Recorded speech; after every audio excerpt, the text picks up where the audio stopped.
ಒಂದು ಕಡೆ ಘಮಘಮಸುತ್ತಿರುವ ಬಿರಿಯಾನಿ ವಾಸನೆ, ಮತ್ತೊಂದು ಕಡೆ ಮೂಸಿ ನದಿ ತೀರದಲ್ಲಿ ಮಿನುಗುತ್ತಿರುವ ನವಾಬರ ಕಾಲದ ರಾಜಸಂಪತ್ತು.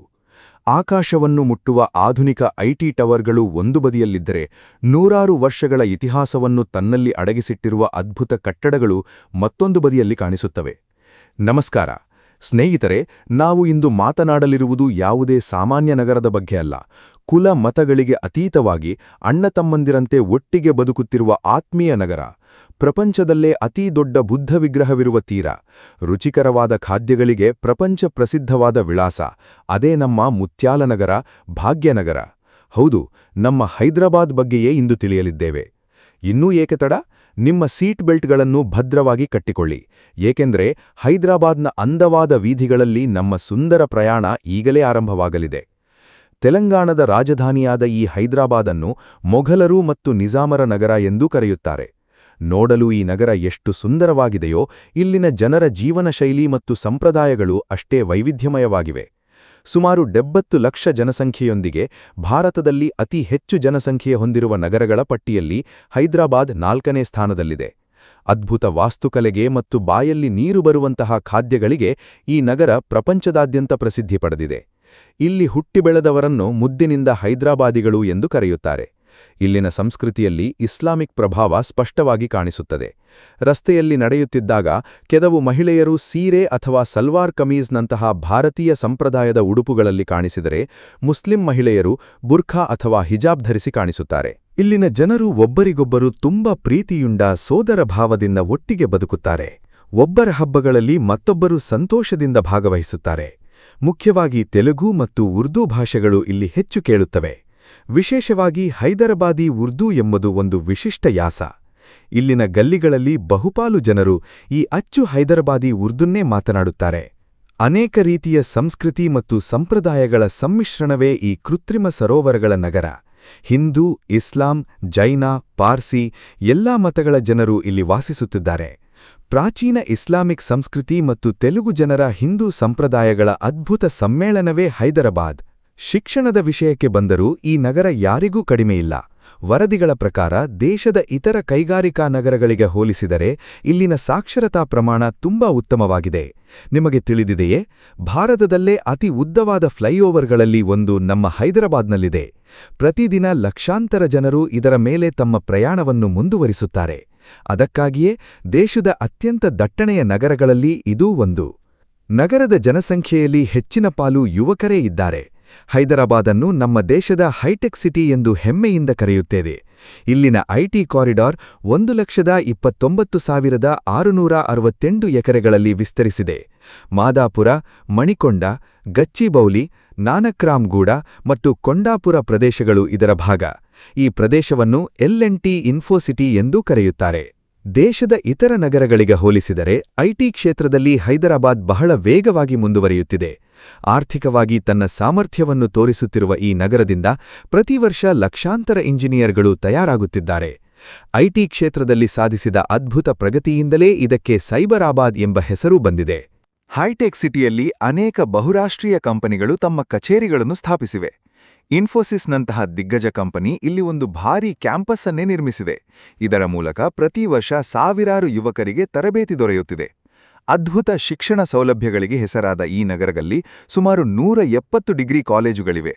ಹೈಟೆಕ್ ಸಿಟಿಯಲ್ಲೇ ರಾಜ್ಯ ಸರ್ಕಾರದ ಆಡಳಿತದಲ್ಲಿ ನಡೆಯುವ ಪ್ರಸಿದ್ಧ ಆಡಿಟೋರಿಯಂ, ಶಿಲ್ಪಕಲಾ ವೇದಿಕೆ ಬಹಳ ಆಕರ್ಷಕವಾಗಿದೆ.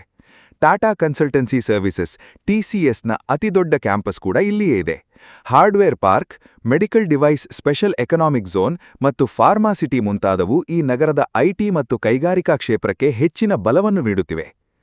ಪ್ರಪಂಚ ಪ್ರಖ್ಯಾತ ಕೊಹಿನೂರ್ ವಜ್ರದ ನಿಜವಾದ ಜನ್ಮಸ್ಥಳ ನಮ್ಮ ಭಾರತದ ಯಾವ ನಗರ ಎಂದು ನಿಮಗೆ ತಿಳಿದಿದೆಯೇ? ಹೌದು, ಪ್ರಪಂಚದಲ್ಲೇ ಅತ್ಯಂತ ಮೌಲ್ಯವಾದ ಆ ಕೊಹಿನೂರ್ ವಜ್ರ ದೊರೆತಿದ್ದು ನಮ್ಮ ಹೈದರಾಬಾದ್ನ ಗೋಲ್ಕೊಂಡ ಗಣಿಗಳಲ್ಲೇ. ಅಷ್ಟೇ ಅಲ್ಲ, ಹೈದರಾಬಾದನ್ನು ಮುತ್ಯಾಳ ನಗರ ಎಂದು ಕರೆಯುತ್ತಾರೆ. ನಮ್ಮ ದೇಶದಲ್ಲಿ ಮುತ್ಯ ಮತ್ತು ವಜ್ರಗಳ ಉತ್ಪಾದನೆಯಲ್ಲಿ ಈ ನಗರ ಅಗ್ರಸ್ಥಾನದಲ್ಲಿದೆ. ಚಂದಂಪೇಟೆ ಎಂಬ ಗ್ರಾಮ ಪೂರ್ಣವಾಗಿ ಮುತ್ಯಗಳನ್ನು ಡ್ರಿಲ್ಲಿಂಗ್ ಮಾಡುವುದಕ್ಕೂ ಮತ್ತು ತಯಾರಿಸುವುದಕ್ಕೆ ಅರ್ಪಿತವಾಗಿದೆ.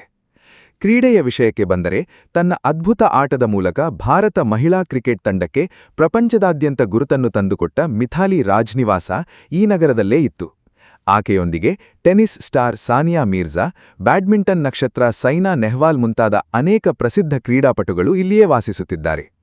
ಸಿನಿಮಾ ವಿಷಯಕ್ಕೆ ಬಂದರೆ ಹೈದರಾಬಾದ್ನಲ್ಲಿರುವ ತೆಲುಗು ಫಿಲ್ಮ್ ಇಂಡಸ್ಟ್ರಿ ಅಂದರೆ ಟಾಲಿವುಡ್ ನಮ್ಮ ದೇಶದಲ್ಲಿ 2ನೇ ಅತಿದೊಡ್ಡ ಸಿನಿಮಾ ಉದ್ಯಮ. ಸಿನಿಮಾಗಳ ಮೇಲೆ ಉತ್ಸಾಹವಿದ್ದರೆ ಒಮ್ಮೆಯಾದರೂ ಹೈದರಾಬಾದ್ನ ರಾಮೋಜಿ ಫಿಲ್ಮ್ ಸಿಟಿಯನ್ನು ಸಂದರ್ಶಿಸಲೇಬೇಕು. 1996ರಲ್ಲಿ ರಾಮೋಜಿ ಗ್ರೂಪ್ನ ಮುಖ್ಯಸ್ಥ ಶ್ರೀ ರಾಮೋಜಿ ರಾವ್ ಅವರು ಸ್ಥಾಪಿಸಿದ ಈ ಫಿಲ್ಮ್ ಸಿಟಿ ನಗರದ ಹೊರವಲಯದಲ್ಲಿರುವ ಅದ್ಭುತ ಪ್ರವಾಸಿ ಸ್ಥಳ. ಇದು ಸುಮಾರು 1666 ಎಕರೆಗಳಲ್ಲಿ ವಿಸ್ತರಿಸಿದೆ. ಪ್ರಪಂಚದಲ್ಲೇ ಅತಿದೊಡ್ಡ ಫಿಲ್ಮ್ ಸ್ಟುಡಿಯೋ ಸಂಕೀರ್ಣವಾಗಿ ಗಿನ್ನೀಸ್ ಬುಕ್ ಆಫ್ ರೆಕಾರ್ಡ್ಸ್ನಲ್ಲಿ ಸ್ಥಾನ ಪಡೆದಿದೆ. ಹೈದರಾಬಾದ್ನ ಇತಿಹಾಸದ ಪುಟಗಳಲ್ಲಿ ಇಳಿದರೆ ಒಮ್ಮೆ ಕುತುಬ್ ಶಾಹಿ ವಂಶದ 5ನೇ ಆಡಳಿತಗಾರ ಮಹಮ್ಮದ್ ಕುಲಿ ಕುತುಬ್ ಶಾ ತನ್ನ ಪ್ರಿಯತಮೆ ಭಾಗಮತಿಗೆ ಕಾಣಿಕೆಯಾಗಿ ನೀಡಿದ ನಗರವೇ ಇದು ಎಂದು ಹೇಳುತ್ತಾರೆ. ಅದಕ್ಕಾಗಿಯೇ ಒಂದು ಕಾಲದಲ್ಲಿ ಇದನ್ನು ಭಾಗ್ಯನಗರ ಎಂದು ಕರೆಯುತ್ತಿದ್ದರು ಎಂದು ಅನೇಕ ಇತಿಹಾಸಕಾರರು ಹೇಳುತ್ತಾರೆ. 1947ರಲ್ಲಿ ಭಾರತಕ್ಕೆ ಸ್ವಾತಂತ್ರ್ಯ ಬಂದಾಗ ಹೈದರಾಬಾದ್ ಒಂದು ಸ್ವತಂತ್ರ ಸಂಸ್ಥಾನವಾಗಿತ್ತು. ಆಗ ಇಲ್ಲಿ ನಿಜಾಮರ ಆಡಳಿತ ನಡೆಯುತ್ತಿತ್ತು. ಸ್ವಾತಂತ್ರ್ಯ ಬಂದ ಕೆಲವು ತಿಂಗಳುಗಳ ನಂತರ ಭಾರತೀಯ ಸೈನ್ಯವು ಆಪರೇಷನ್ ಪೋಲೋ ಎಂಬ ಹೆಸರಿನಲ್ಲಿ ಕಾರ್ಯಾಚರಣೆ ನಡೆಸಿದ ನಂತರವೇ ಹೈದರಾಬಾದ್ ಭಾರತ ಯೂನಿಯನ್ಗೆ ವಿಲೀನವಾಗಲು ಒಪ್ಪಿಗೆ ನೀಡಿತು. ಹಬ್ಬಗಳ ವಿಚಾರಕ್ಕೆ ಬಂದರೆ ನಗರದಾದ್ಯಂತ ರಂಜಾನ್, ಈದ್, ಕ್ರಿಸ್ಮಸ್, ದೀಪಾವಳಿ, ನವರಾತ್ರಿ ಮುಂತಾದ ಹಬ್ಬಗಳನ್ನು ಬಹಳ ಘನತೆಯಿಂದ ಆಚರಿಸುತ್ತಾರೆ. ಈ ಹಬ್ಬಗಳಲ್ಲಿ ಹಿಂದೂ ಮುಸ್ಲಿಂ ಐಕ್ಯತೆ ಸ್ಪಷ್ಟವಾಗಿ ಕಾಣಿಸುತ್ತದೆ. ವಿಭಿನ್ನ ಸಂಸ್ಕೃತಿ ಮತ್ತು ಜನಾಂಗಗಳ ಸಮ್ಮಿಶ್ರಣವಾದ ಈ ನಗರದಲ್ಲಿ ಹಬ್ಬಗಳಿಗೆ ವಿಶೇಷ ಸ್ಥಾನವಿದೆ. ವಿಶೇಷವಾಗಿ ತೆಲಂಗಾಣ ಸಂಸ್ಕೃತಿಗೆ ಅದ್ಯಪಡಿಸುವ ಬೋನಾಲು ಹಬ್ಬವನ್ನು ಪ್ರತಿ ವರ್ಷ ಭಕ್ತಿ ಶ್ರದ್ಧೆಯಿಂದ ಉತ್ಸಾಹದಿಂದ ಆಚರಿಸುತ್ತಾರೆ. ಇದರೊಂದಿಗೆ ಮೊಹರ್ರಂ, ಸಂಕ್ರಾಂತಿ, ರಾಖಿ ಮುಂತಾದ ಹಬ್ಬಗಳನ್ನು ಕುಲ ಮತ ಭೇದವಿಲ್ಲದೆ ನಗರವಾಸಿಗಳೆಲ್ಲರೂ ಒಟ್ಟಿಗೆ ಸಂಭ್ರಮದಿಂದ ಆಚರಿಸುತ್ತಾರೆ. ಶಾಪಿಂಗ್ ಮಾಡಲು ಇಷ್ಟಪಡುವವರಿಗೆ ನವಾಬರ ನಗರ ಸ್ವರ್ಗದಂತಿದೆ. ಮನೆಗೆ ಬೇಕಾದ ಸಣ್ಣ ವಸ್ತುಗಳಿಂದ ಹಿಡಿದು ಅತ್ಯಂತ ದುಬಾರಿ ಆಭರಣಗಳವರೆಗೆ ಇಲ್ಲಿ ಎಲ್ಲವನ್ನೂ ಖರೀದಿಸಬಹುದು. ಚಾರ್ಮಿನಾರ್ ಹತ್ತಿರವಿರುವ 100 ವರ್ಷಗಳ ಹಳೆಯ ಲಾಡ್ ಬಜಾರ್ ಶಾಪಿಂಗ್ ಪ್ರಿಯರಿಗೆ ಅತ್ಯಂತ ಇಷ್ಟವಾದ ಸ್ಥಳ. ಪ್ರಾಚೀನ ವಾರಸತ್ವ ಮತ್ತು ಆಧುನಿಕತೆಯ ಸಮ್ಮಿಶ್ರಣವಾದ ಈ ಬಜಾರ್ ಮಂಗಿನ ಗಾಜುಗಳಿಗೆ ಮತ್ತು ಮುತ್ಯಾಲ ಆಭರಣಗಳಿಗೆ ಬಹಳ ಪ್ರಸಿದ್ಧಿ ಪಡೆದಿದೆ. ಇದರೊಂದಿಗೆ ಚಾರ್ಮಿನಾರ್ ಸುತ್ತಮುತ್ತಲಿನ ಮಾರುಕಟ್ಟೆಗಳಲ್ಲಿ ಶಾಪಿಂಗ್ನ ಆನಂದವನ್ನು ಪೂರ್ಣವಾಗಿ ಅನುಭವಿಸಬಹುದು. ಕೊನೆಯದಾಗಿ ಈ ಸುಂದರ ಹೈದರಾಬಾದ್ ನಗರವನ್ನು ಪೂರ್ಣವಾಗಿ ಸುತ್ತಿ ನೋಡಬೇಕಾದರೆ ಎಷ್ಟು ಖರ್ಚಾಗುತ್ತದೆ ಎಂದು ತಿಳಿದಿದೆ? 7ರಿಂದ 8 ದಿನಗಳ ಟ್ರಿಪ್ ಪ್ಲಾನ್ ಮಾಡಿಕೊಂಡ್ರೆ ನಿಮಗೆ ಸುಮಾರು 65,000ದಿಂದ 71,000 ರೂಪಾಯಿಗಳವರೆಗೆ ಖರ್ಚಾಗುತ್ತದೆ. ವಿಮಾನದಲ್ಲಿ ಬರಲು ಬಯಸಿದರೆ ಶಂಷಾಬಾದ್ನ ರಾಜೀವ್ ಗಾಂಧಿ ಅಂತಾರಾಷ್ಟ್ರೀಯ ವಿಮಾನ ನಿಲ್ದಾಣಕ್ಕೆ ಬರಬಹುದು. ಅಥವಾ ಬಸ್ ಅಥವಾ ರೈಲು ಮೂಲಕವೂ ದೇಶದ ಯಾವ ಮೂಲೆಯಿಂದಲಾದರೂ ಇಲ್ಲಿಗೆ ಸುಲಭವಾಗಿ ತಲುಪಬಹುದು. ಏನೋ ಸ್ನೇಹಿತರೆ, ತಂತ್ರಜ್ಞಾನದಲ್ಲಿ ಮುನ್ನುಗ್ಗುತ್ತಲೇ ಇತಿಹಾಸವನ್ನು ಹೃದಯದಲ್ಲಿ ಅಡಗಿಸಿಟ್ಟಿರುವ ನಮ್ಮ ಹೈದರಾಬಾದ್ ನಗರದ ಕಥೆ ನಿಮ್ಗೆ ಹೇಗನಿಸ್ತು? ಕಾಮೆಂಟ್ಗಳಲ್ಲಿ ತಪ್ಪದೆ ಹಂಚಿಕೊಳ್ಳಿ.